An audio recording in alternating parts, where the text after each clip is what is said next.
Hello, so in this video I'm going to share kind of a tip and trick to make your life just a little bit easier. And what this trick is it's actually grouping layers together. I use this just to kind of have less to scroll through and to kind of keep my workspace decluttered. But before we jump into that, I again just want to have the disclaimer that I am not teaching you how to do a bite mark analysis and or comparison. I am simply teaching you the Photoshop skills that can be utilized when doing those two procedures. So we're going to jump into it. And this is the same image that I've used in a couple of other videos. So if you've been watching along, you hopefully have seen this before. But if you haven't, essentially what I have is this is a human bite mark. I just pulled it off of Google. I don't know where it came from. I know nothing about this whatsoever. I'm just using it for an example for these videos. And what we've done in the other videos is we've gone in and we've put in a line showing basically the distinguishing area that separates the top from the bottom. We've added a midline line to show our midline of our maxillary arch. We've added a midline line to, demarcate our midline of our mandible. And we've put some teeth numbers on there because we believe that those teeth are what made those marks. So all of this kind of helps us with what we call the mechanism of a bite, meaning which teeth made which marks on the bite mark, and kind of how the bite mark occurred. So what I want to kind of show you is if you look over here in our layers pane, you'll see that all of these numbers and lines create their own individual layer. And we have a ton of different layers that are now taking up kind of a lot of space in this layer pane over here.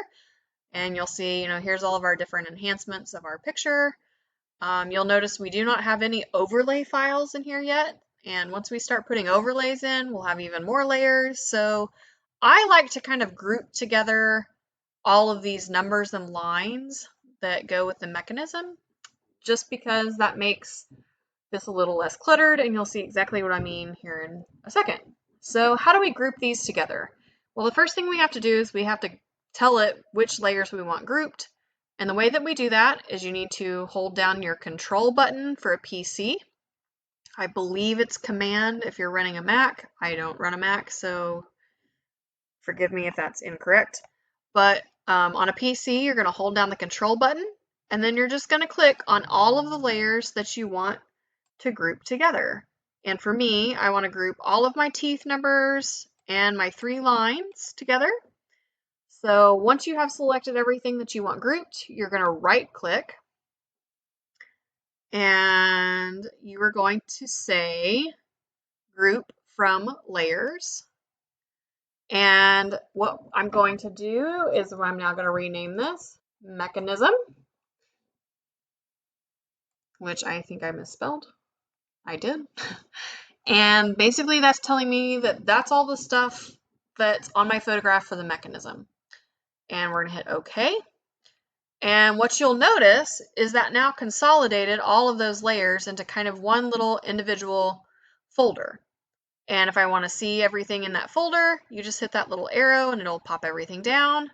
I can then come in here and turn off the eyeballs for the various things that I don't want to see. You can still do everything you want to do to these. It just, again, declutters my layer pane. If I kind of shrink that back down, I can turn the eyeball off of that whole folder, which means it will turn the eyeball off of everything in that folder, and I don't have to sit there and individually click on each little thing. So that's also kind of nice. And there you go. It's hidden away because I don't want to, for whatever reason, I don't want to be looking at all that stuff on my photo right now. And it just, again, kind of makes it easier. So that's a nice little trick that I like to use to, like I said, just kind of declutter and make things a little bit simpler. So that is grouping layers together. You can also group them by coming up here to layer and group layers once you have them all selected. That will do the exact same thing as right click and doing group from there. So there's two different ways you can get to it. If you want me to show that to you, I'm going to ungroup these for just a second. So like I said, we've already highlighted all the ones we want to group together. So you can also come up here to layer, group layers. Notice it doesn't ask me to name it, but I can still double click here and I can give it a name so that I know what's in that folder. And there you go. That's grouping layers together.